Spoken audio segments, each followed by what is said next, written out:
Meet the editors. പെരിയാറിനോട് പാതകമോ എന്നതാണ് ചോദ്യം.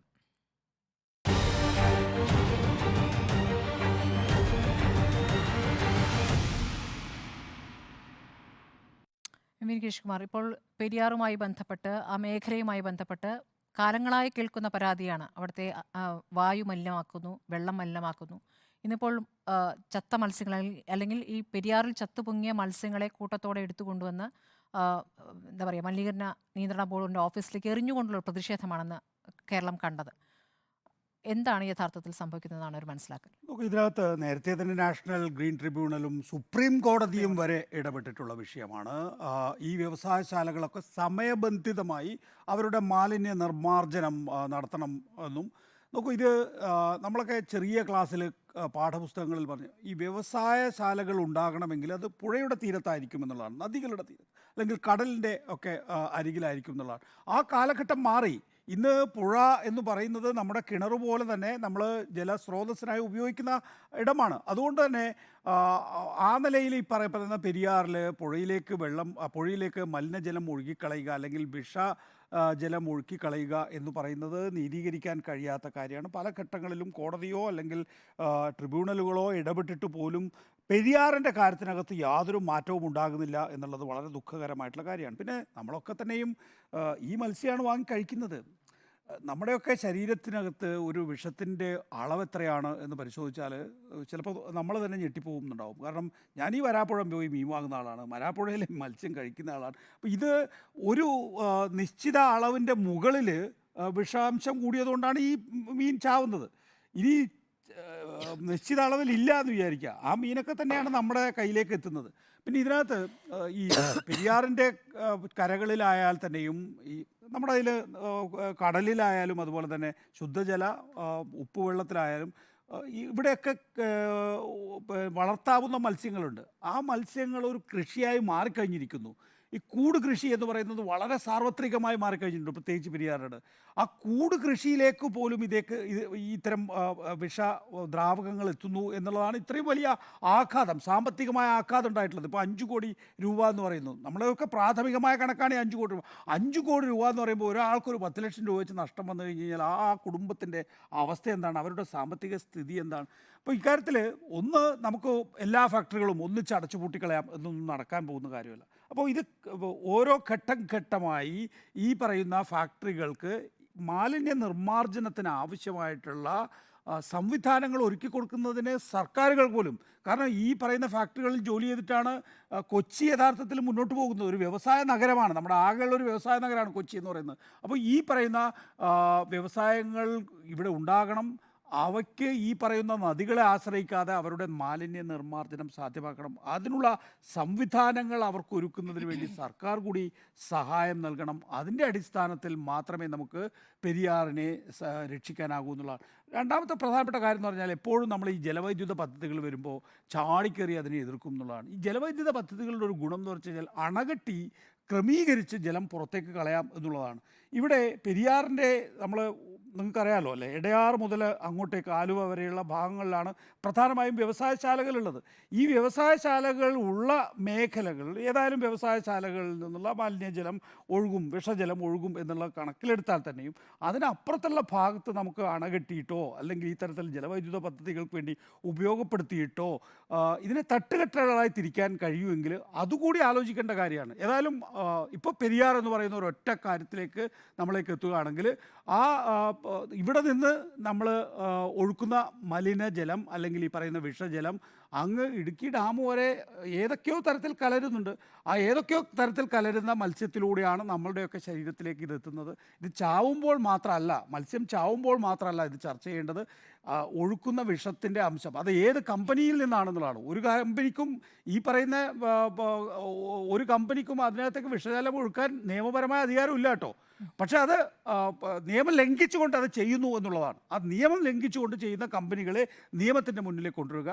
ഇനി അഥവാ മലിനജലം തന്നെ ഒരു വിഷജലമായി നമ്മൾ കണക്കാക്കുകയാണെങ്കിൽ അതിന് സർക്കാർ കൃത്യമായ രീതിയിൽ പദ്ധതികൾ കൊണ്ടുവരികയും അത് എല്ലായിടത്തും എത്താത്ത വിധത്തിൽ ഏറ്റവും കുറഞ്ഞത് ഈ കായൽ മത്സ്യങ്ങളിലെങ്കിലും അല്ലെങ്കിൽ അവിടെ കൃഷി ചെയ്യുന്നവരെയെങ്കിലും സഹായിക്കുന്ന രീതിയിലുള്ള പദ്ധതികൾ ഉണ്ടാക്കുക എന്നുള്ളത് അനിവാര്യമാണ്. ഈ കാലഘട്ടത്തിൻ്റെ ഏറ്റവും പ്രധാനപ്പെട്ട ആവശ്യമാണ്.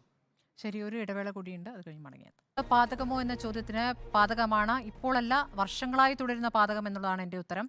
ആ, കാലങ്ങളായി ഇത് തുടരുമ്പോഴും കാലങ്ങളായി ഇത്തരം പരാതികൾ വരുമ്പോഴും ഇന്ന് ഉണ്ടായിരിക്കുന്ന ഒരു പ്രതിഷേധത്തിൻ്റെ സ്വഭാവം കൊണ്ട് ഇതിന് വാർത്താ പ്രാധാന്യം ലഭിച്ചു.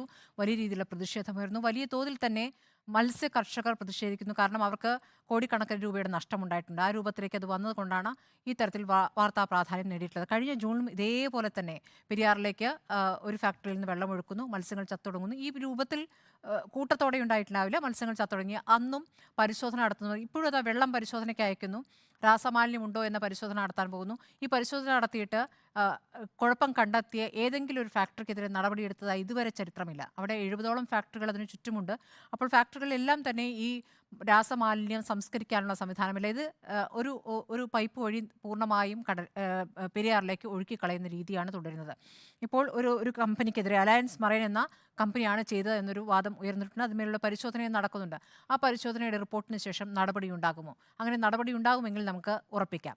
ഈ മലിനീകരണ നിയന്ത്രണ ബോർഡ് എല്ലാ കാലത്തും പ്രതിസ്ഥാനത്ത് നിൽക്കുന്നു എന്നുള്ളതാണ്. മലിനീകരണ നിയന്ത്രണ ബോർഡ് കൃത്യമായി ഇതിന്മേൽ നടപടി എടുക്കേണ്ട സംവിധാനമാണ്. പക്ഷേ അതിലെ ഉദ്യോഗസ്ഥർ ഫാക്ടറി ഉടമകളുമായി ചേർന്ന് ഈ കാര്യത്തിലൊക്കെ വെള്ളം ചേർത്തുകൊണ്ടുള്ള തീരുമാനമെടുക്കുന്നു. അഥവാ ഏതെങ്കിലും ഉദ്യോഗസ്ഥർ മലിനീകരണ നിയന്ത്രണ ബോർഡിലെ ഉദ്യോഗസ്ഥർ നന്നായി പെരുമാറിക്കൊണ്ട് അല്ലെങ്കിൽ നല്ല റിപ്പോർട്ട്, കൃത്യമായ റിപ്പോർട്ട് നൽകിയാൽ ആ ഉദ്യോഗസ്ഥരെ ബലിയാടാക്കുന്ന സംഭവം മൂലം ഇതിനു മുമ്പുണ്ടായിട്ടുണ്ട്. അപ്പോൾ ഇതിന്മേൽ ഇപ്പോൾ നടപടിയെടുക്കുമെന്ന് മന്ത്രി പി രാജീവ് പറയുന്നു. അദ്ദേഹത്തിൻ്റെ മണ്ഡലം കൂടിയാണ്. അപ്പോൾ നമുക്ക് നോക്കാം, പരിശോധിക്കേണ്ടത് ഇതിന്മേൽ ഈ പരിശോധനയുടെ റിപ്പോർട്ട് എപ്പോൾ വരും, ആ റിപ്പോർട്ടിന്മേൽ എന്ത് നടപടിയുണ്ടാകും, നഷ്ടപരിഹാരം ഈ മത്സ്യ കർഷകർക്ക് എത്രത്തോളം നഷ്ടപരിഹാരം നൽകാനിരിക്കുന്നു. അവർ കോടതിയെ സമീപിക്കാനൊരുങ്ങുകയാണ്. അല്ലാതെ ഒരു സംവിധാനമുണ്ടെന്ന് അവർ പ്രതീക്ഷിക്കുന്നില്ല. അപ്പോൾ അവർ കോടതിയെ സമീപിക്കാനൊരുങ്ങുന്നു. ഇതിപ്പോൾ മത്സ്യം മാത്രമല്ല, ഈ എറണാകുളം ജില്ലയിൽ കുടിവെള്ളത്തെ പോലും ബാധിക്കുന്നതാണ്. പെരിയാറിൽ നിന്നാണ് വെള്ളം വരുന്നത്. അപ്പോൾ ഈ വിഷവെള്ളമാണ് എല്ലാവരും കുടിക്കുന്നതെന്നൊരു യാഥാർത്ഥ്യം കൂടി അവിടെ നിൽക്കുന്നു. അപ്പോൾ അത്രയും ഗുരുതരമായ വിഷയത്തെ അത്ര ഗൗരവത്തോടു കൂടി തന്നെ സർക്കാർ സമീപിക്കേണ്ടതുണ്ട്. മാറി മാറി വരുന്ന സർക്കാരുകൾ സമീപിക്കാറില്ല എന്നുള്ളതാണ് നമ്മുടെ യാഥാർത്ഥ്യം. നേരത്തെ പറഞ്ഞ പോലെ ഹരിത ട്രൈബ്യൂണലിൻ്റെ ഉത്തരവുണ്ട്. സുപ്രീം കോടതി ഒരു കമ്മിറ്റിയെ നിയോഗിച്ചിരുന്നു. ആ കമ്മിറ്റി എങ്ങനെ പ്രവർത്തിച്ചു എന്നറിയേണ്ടത്. ഇങ്ങനെ ഒരുപാട് കാര്യങ്ങൾ ഈ കാര്യത്തിൽ നടന്നിട്ടുണ്ട്, പരിശോധനകൾ ഉണ്ടായിട്ടുണ്ട്. പക്ഷേ ഫലം തഥൈവ ഈ മലിനീകരണ നിയന്ത്രണ ബോർഡിന് അനുകൂലമായി കൊണ്ടുള്ള കാര്യങ്ങളാണ് എല്ലാ ഘട്ടത്തിലും ഉണ്ടായിട്ടുള്ളത് എന്നുള്ളതാണ്. അപ്പോൾ പെരിയാറിനോട് പാതകമാണ് എന്നുള്ള കാര്യം ഉറപ്പാണ്. അത് എന്ന് അവസാനിക്കും എന്നുള്ളതാണ് അറിയേണ്ടത്. സുജയ. ഇതിപ്പോൾ പെരിയാർ എന്ന് പറയുമ്പോൾ കേരളത്തിലെ ഏറ്റവും നീളം കൂടിയ നദിയിൽ കഴിഞ്ഞ അരനൂറ്റാണ്ടായിട്ട് ഈ മാലിന്യം കലർന്നുകൊണ്ടിരിക്കുകയാണ്. രാസമാലിന്യം ഇന്നോ ഇന്നലെയോ കലരുന്നതോ ഇതാദ്യമായി നമ്മൾ മീനുകൾ ചത്തുപൊങ്ങുന്നത് കാണുന്നതോ അല്ല പെരിയാറിൽ. ഇവിടെ ഇപ്പോൾ വെള്ളത്തിൻ്റെ നിറം മാറുന്നു, ദുർഗന്ധം അവർക്ക് പരിചിതമാണ്. അവർക്കറിയാം എന്താണ് അവിടെ സംഭവിക്കുന്നത് എന്ന്. ആ പ്രദേശവാസികൾക്ക് കൃത്യമായി അറിയാം, കർഷകർക്ക് നന്നായിട്ട് അറിയാം. ഇവിടെ എൻവയോൺമെൻറ്റ് എഞ്ചിനീയർ പറഞ്ഞത് പുഴയിൽ രാസമാലിന്യം സ്ഥിരീകരിച്ചില്ല എന്നാണ്. ആദ്യമേ തന്നെ അങ്ങ് ന്യായം നിരത്തുന്നുണ്ട് ഒരു ഭാഗത്ത്. ഇറിഗേഷൻ വകുപ്പും മലിനീകരണ നിയന്ത്രണ ബോർഡും പരസ്പരം പഴിചാരുകയാണ്. ഇന്നത്തെ മീനെറിഞ്ഞുള്ള പ്രതിഷേധത്തിന് തൊട്ടു മുമ്പത്തെ കാഴ്ചയാണിതൊക്കെ. ഏലൂർ മലിനീകരണ നിയന്ത്രണ ബോർഡ് ഓഫീസിലേക്ക് പിന്നീടാണ് ഈ മീനുമായി വന്ന് ചത്ത മീൻ അകത്തേക്ക് വലിച്ചെറിഞ്ഞൊക്കെ നാട്ടുകാരും പ്രതിഷേധിക്കുന്നത്.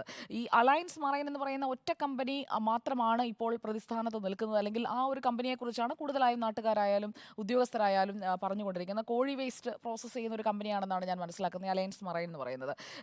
ഈ വരാപ്പുഴ, കടമക്കുടി ആ ഭാഗത്തുണ്ടായിരിക്കുന്ന നഷ്ടം അത് വലിയ നഷ്ടമാണ്. പ്രത്യേകിച്ചും ഈ കൂട് മത്സ്യകൃഷി ചെയ്യുന്ന കർഷകർ അവരാണ് വന്നിട്ട് നിന്ന് ഇന്ന് മാധ്യമങ്ങൾക്ക് മുന്നിൽ നിന്നിട്ട് പറയുകയാണ്, ഞങ്ങൾക്കിനി മുന്നോട്ട് പോകുന്നത് എങ്ങനെയാണ് എന്ന് അറിയില്ല എന്ന് പറയുന്നതിലൊരു വസ്തുതയുണ്ട്. അതിൽ അവർക്ക് എങ്ങനെയാണ് നഷ്ടപരിഹാരം ഉറപ്പാക്കാൻ പോകുന്നത്, ഇതിന് മുൻപുണ്ടായിട്ടുള്ള സംഭവങ്ങളിൽ നഷ്ടപരിഹാരം ഉറപ്പാക്കിയിട്ടുണ്ടോ, അങ്ങനെയുള്ള കാര്യങ്ങളൊക്കെയാണ് ഇനി ചർച്ച ചെയ്യപ്പെടേണ്ടത്. അതോടൊപ്പം തന്നെ ഈ രാസമാലിന്യം പുഴയിലേക്ക് നേരിട്ടൊഴുക്കുന്ന സ്ഥാപനങ്ങൾക്കെതിരെ നടപടിയെടുക്കാൻ ഇത്തവണയെങ്കിലും തയ്യാറാവുകയാണെങ്കിൽ ഇങ്ങനെയുള്ള സംഭവങ്ങൾ ആവർത്തിക്കാതിരിക്കും.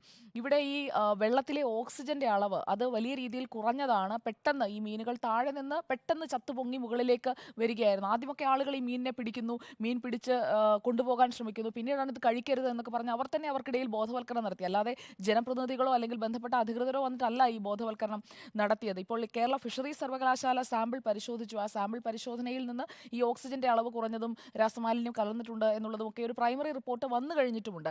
ഇനി നോക്കൂ, ഇതിന് കുറച്ച് വർഷങ്ങൾക്ക് പിന്നിലേക്ക് നമ്മൾ പോയാൽ 1998 അന്ന് പെരിയാറിൽ ഒരു മത്സ്യക്കുരുതി ഉണ്ടായി. അന്ന് 5 കോടി, അന്നത്തെ 98-ലെ 5 കോടിയുടെ നഷ്ടമാണ് ഇതിന് മുൻപുണ്ടായി. ഉണ്ടായിട്ടുള്ള ഏറ്റവും വലിയ നഷ്ടം. അപ്പോൾ ഇത്തവണ ഉണ്ടായിട്ടുള്ള നഷ്ടമെന്ന് പറയുന്നത് പ്രാഥമികമായിട്ടുള്ള എസ്റ്റിമേറ്റ് ആണ് 5 crores എന്ന് പറയുന്നത്. അത് എത്രയാണ് എന്നുള്ളത് ആ കണക്കെടുത്താൽ മാത്രമേ നമുക്ക് മനസ്സിലാക്കാൻ കഴിയുകയുള്ളൂ.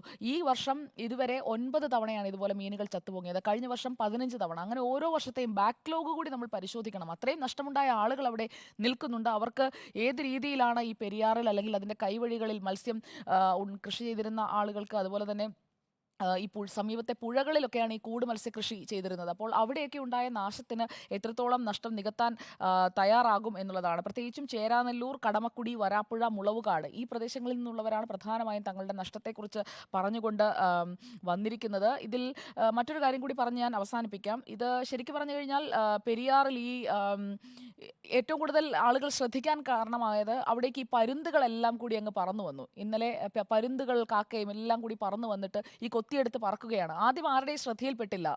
ശ്രദ്ധയിൽപ്പെടാത്ത ഭാഗത്തായിരിക്കാം ഒരുപക്ഷെ ഈ മീനുകൾ ചത്തുപൊങ്ങിയത്. അപ്പോൾ പെരിയാർ ഈ മത്സ്യങ്ങളുടെ ഒരു കൂട്ടക്കുരുതി നടന്ന ഒരു മരണപ്പുഴയായിട്ട് ഒഴുകിക്കൊണ്ടിരിക്കുന്നത് ഇന്നലെ മാത്രമല്ല, മിനിഞ്ഞാന്ന് മുതൽ തന്നെ ഇത് സംഭവിച്ചുകൊണ്ടിരിക്കുകയാണ്. പക്ഷേ ഇന്നാണ് ഈ മീൻ എറിഞ്ഞു കഴിഞ്ഞപ്പോഴാണ് ഇതിൽ ഇടപെടണമല്ലോ എന്ന് ജനപ്രതിനിധികൾക്ക് തോന്നിയത്. അതും ഒരു കുറ്റകരമായ ഒരു അനാസ്ഥയായിട്ടാണ് ഞാൻ കരുതുന്നത്. ഈ ജനങ്ങളുടെ കണ്ണിൽ പൊടിയിടാൻ വേണ്ടി നിങ്ങളാരും വന്നിട്ട് കാര്യമില്ല, ഇതിനൊരു പരിഹാരം ഉണ്ടാക്കണമെന്ന് ജനങ്ങൾ ആവർത്തിച്ച് പറയുന്നുണ്ട്. എന്തായാലും ഇപ്പോൾ അധികൃതർ നടപടി എടുക്കുമെന്ന് നമുക്ക് പ്രതീക്ഷിക്കാം. പിന്നെ മന്ത്രി പി രാജീവ് പറഞ്ഞതിൽ അതിൽ എത്രത്തോളം ജനങ്ങൾക്ക് വിശ്വസിക്കാൻ കഴിയുമെന്നതിന് നടപടികളിലേക്ക് കിടക്കണം. അല്ലാതെ അദ്ദേഹം വെറുതെ പറഞ്ഞിട്ട് കാര്യമില്ല എന്നുള്ളതാണ് ഇക്കാര്യത്തിൽ എനിക്ക് പറയാനുള്ളത്. പെരിയാറിൽ നടന്നതൊരു കൂട്ടക്കുരുതിയാണ് മത്സ്യങ്ങളുടെ. ആ നഷ്ടമുണ്ടായവർക്ക് ആ നഷ്ടം നികത്തണം. ശരി, പെരിയാറിനോട് പാതകമോ എന്നതായിരുന്നു ചോദ്യം. യെസ് എന്ന 3.